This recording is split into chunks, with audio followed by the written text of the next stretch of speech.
le front s'embrase.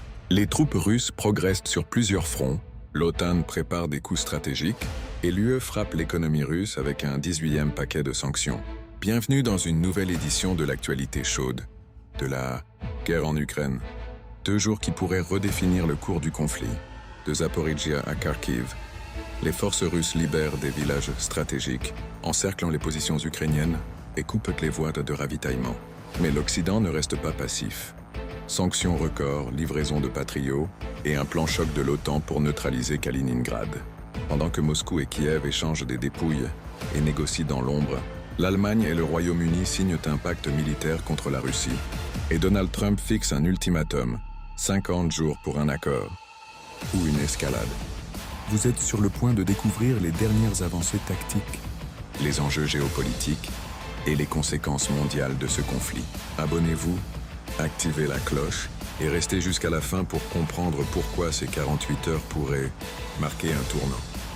Résumé en date du 17 juillet 2025, 40e jour du SVO, front oriental, avancée stratégique décisive, Zaporijia. Après des mois de combats acharnés, Kamensk est libéré. Ce succès ouvre 2 voies offensives pour les forces russes, vers le nord, route de Zaporijia, et vers l'est, Orekhovo. Les troupes progressent vers Plavny, tandis que les duels d'artillerie reprennent près de Guliaïpol. Ugledar, les forces russes avancent aux abords de Zelenigay, clé stratégique pour atteindre la ligne.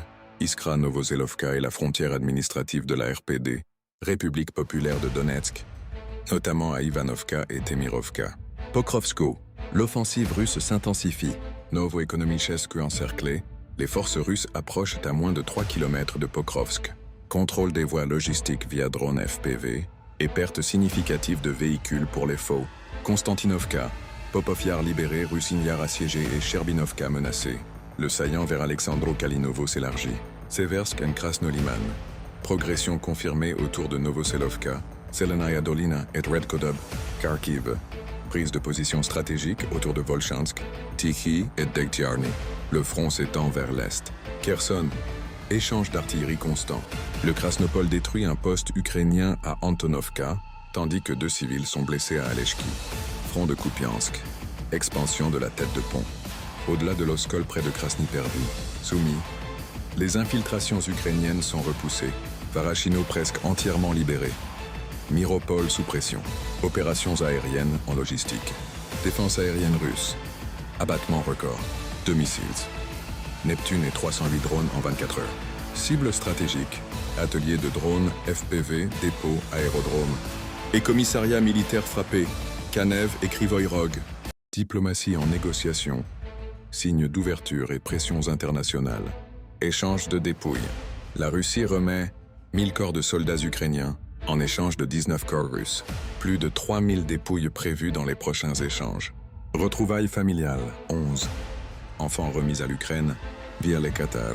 Bilan total, 137 enfants retrouvés. Négociations en cours.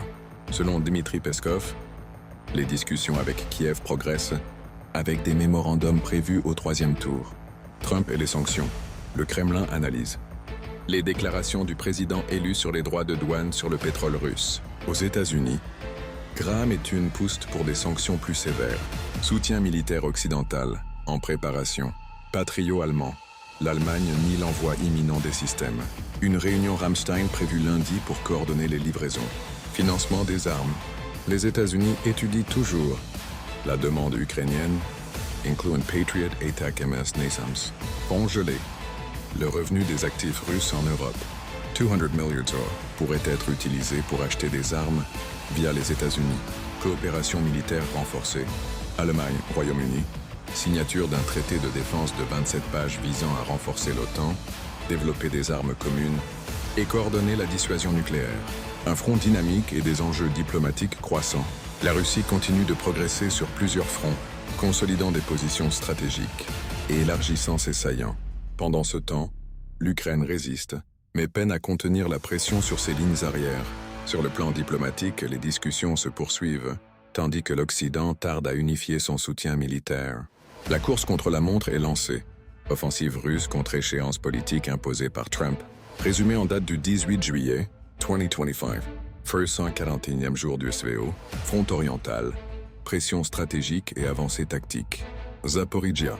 Après la libération de Kamenskoye, les forces russes contrôlent le lit de la rivière Konka, avançant vers Zaporijia et Torekov. L'artillerie et l'aviation dominent les abords de Goulia et Pol, tandis que les troupes progressent depuis Malinovka en défrichant des zones boisées. Ogledar. Percée significative au nord de Zelenoïpol, jusqu'à 2,5 km de front, avec des succès à Kamishevaka, Malievka et Yanvarskoye. À Temirovka, les forces russes encerclent Iskra et atteignent Podgavrilovka. Une unité ukrainienne aurait déserté pendant la nuit. Pokrovsk. Pression accrue sur Muravka et Udashnoye, avec des attaques visant à couper les voies de ravitaillement ukrainiennes. À Morozovsk, les forces russes détruisent une locomotive, interrompant le trafic ferroviaire vers Pokrovsk. Novo-Ekonomichesku reste un point chaud, avec un encerclement progressif. Konstantinovski.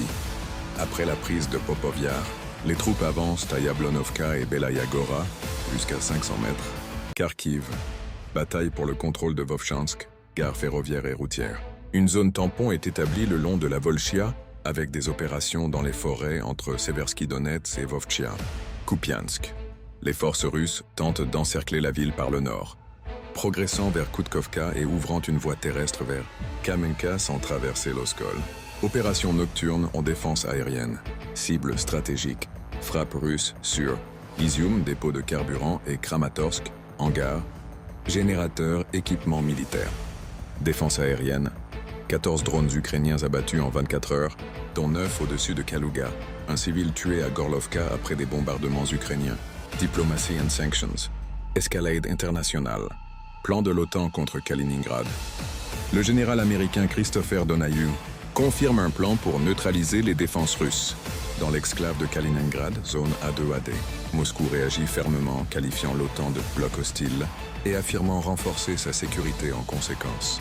18e paquet de sanctions de l'UE. Pétrole russe, plafond de prix abaissé à 47,6 $ baril. Sanctions contre les gazoducs Nord Stream, 105 pétroliers et une raffinerie indienne liée à Rosneft. Banques chinoises, ciblage des institutions, facilitant l'évasion des sanctions. Technologie stratégique. Renforcement des restrictions sur les équipements à double usage, notamment pour drones. Liste élargie.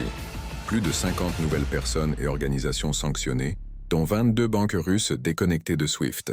Analyse stratégique. Un front dynamique et une guerre économique. Momentum militaire. Les forces russes maintiennent une pression constante sur plusieurs fronts, consolidant des positions clés et perturbant les lignes de ravitaillement ukrainiennes. L'Ukraine résiste mais subit des pertes matérielles, véhicules, voies ferrées, confrontations diplomatiques. L'OTAN durcit le ton avec le plan contre Kaliningrad, tandis que l'UE intensifie les sanctions pour étrangler l'économie russe. Moscou accuse l'Occident de guerre économique et promet des mesures de rétorsion. Une escalade aux conséquences globales. Les combats s'intensifient sur le terrain, avec des avancées tactiques russes et des pertes matérielles, lourdes pour l'Ukraine.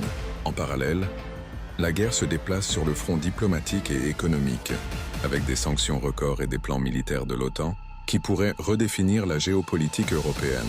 La Russie, sous pression, prépare une réponse ferme, tandis que l'issue des 50 prochains jours, délai fixé par Trump, reste incertaine. Conclusion globale des 2 journées de combat. 17-18 juillet 2025. Synthèse. Un conflit à la croisée des chemins. Ces 2 journées illustrent un conflit en mutation. Sur le terrain, la Russie avance méthodiquement, exploitant sa supériorité en artillerie et drones, tandis que l'Ukraine lutte pour maintenir ses positions. En coulisses, les négociations, échanges de dépouilles, discussions via le Qatar, coexistent avec une guerre totale, économique, diplomatique, militaire. Dans le monde, l'UE et l'OTAN intensifient la pression, mais l'efficacité des sanctions tarde à se traduire en victoires ukrainiennes, ce qui attend les 50 prochains jours. Une offensive russe décisive ou une riposte occidentale accélérée. La bataille de l'Est, combinée aux enjeux géopolitiques, déterminera peut-être le futur de la guerre. Prochaine étape, suivez les évolutions autour de Pokrovsk, Vovchansk et les réactions de Moscou aux sanctions et aux plans de l'OTAN. La tension monte. Le pire est-il à venir? Réagissez. Pensez-vous que l'Ukraine pourra résister à l'offensive russe? La Russie parviendra-t-elle à ses objectifs en 50 jours? Partagez vos analyses en commentaire. Abonnez-vous pour des mises à jour quotidiennes et des analyses stratégiques en temps réel.